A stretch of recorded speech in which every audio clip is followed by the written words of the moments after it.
ना मिळे सन्मान। जीवन भवसागर तराया, चला बंधू गुरुराया, चला बंधू गुरुराया। नमस्कार, माझे नाव अनुश्री अनिल चौधरी। मी इयत्ता 4थीत शिकते। मी आज तुम्हाला एक छानशी छोटीशी गोष्ट सांगणार आहे।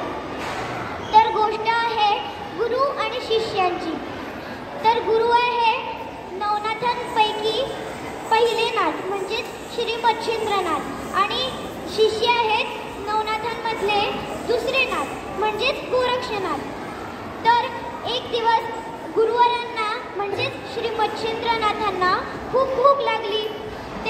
ते गोरक्षनाथांना म्हणाले, गोरक्षा, तू माझ्यासाठी भिक्षा मागून आणतोस का? तर गोरक्षनाथ म्हणाले, होय गुरुवर, आज्ञा असावी। तर मच्छिंद्रनाथ म्हणाले, जा माझ्यासाठी भिक्षा मागून आण। तर गोरक्षनाथ गावामध्ये गेले आणि भिक्षा मागायला गेले। तर कुठेही चूल पेटलेली नव्हती, कारण एका घरी महादेवाचा अभिषेक होता आणि सर्व लोकांना तिथे आमंत्रण होते, म्हणून कुठेही चूल पेटलेली नव्हती। तर गोरक्षनाथ त्या दाराजवळ गेले आणि म्हणाले, आदेश, अलग निरंजन, भिक्षाम देही। आतून एक स्त्री बाहेर आली आणि म्हणाली की, काय रे बाळा, काय झालं? तिला गोरक्षनाथ खूप आवडले। भगवे वस्त्र,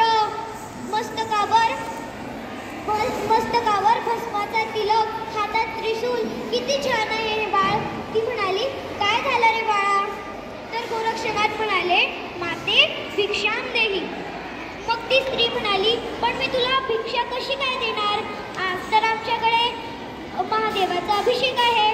बरं, मग मी एक काम करते, जो नैवेद्य मी महादेवांसाठी बनवला आहे तो मी तुला देते।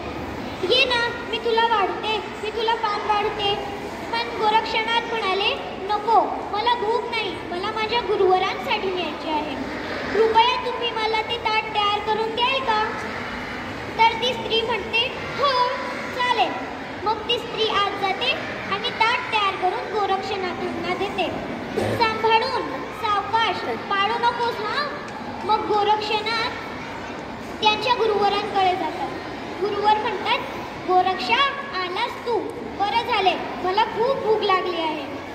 तर गोरक्षनाथ म्हणतात, गुरुवर, आज कुठेही चूल पेटलेली नव्हती, कारण एका घरी महादेवाचा अभिषेक होता, म्हणून मी तिथे गेलो तर त्यांनी मधून एक स्त्री आली आणि त्या स्त्रीने मला हे ताट दिले। तर गुरुवर म्हणाले, गोरक्षा, पूर्ण भोजनाचा सुगंध खूप दरवळत आहे, सगळीकडे दरवळत आहे। असं वाटत आहे की साक्षात अन्नपूर्णेनेच हे भोजन तयार केलेले आहे। ते भोजन ग्रहण करतात आणि प्रत्येक भोजनाची चव सांगतात। बासुंदी छान आहे, भात छान आहे, भाजी छान आहे, आणि त्यांना सर्व काही आवडले। आणि मग ते म्हणाले, गोरक्षा, मला हे सर्व काही तर आवडले, पण मला या सर्वांमधून सर्वात जास्त भाजणीचे वडे खूप आवडले। पण भाजणीचे वडे तर 2च होते, मग आता अजून 2 वडे असते तर किती बरे झाले असते। गुरुवर, तुमची अजून 2 वडे खायची इच्छा आहे का? तर गुरुवर म्हणतात, हो रे गोरक्षा, तू माझ्यासाठी अजून 2 वडे आणून देतोस का? तर गोरक्षनाथ म्हणतात, होय गुरुवर, मी तुमच्यासाठी अजून 2 वडे आणून देतो, आज्ञा असावी। ते परत त्या दाराजवळ उभे राहतात आणि म्हणतात, आदेश, अलग निरंजन,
गोरक्षनाथाने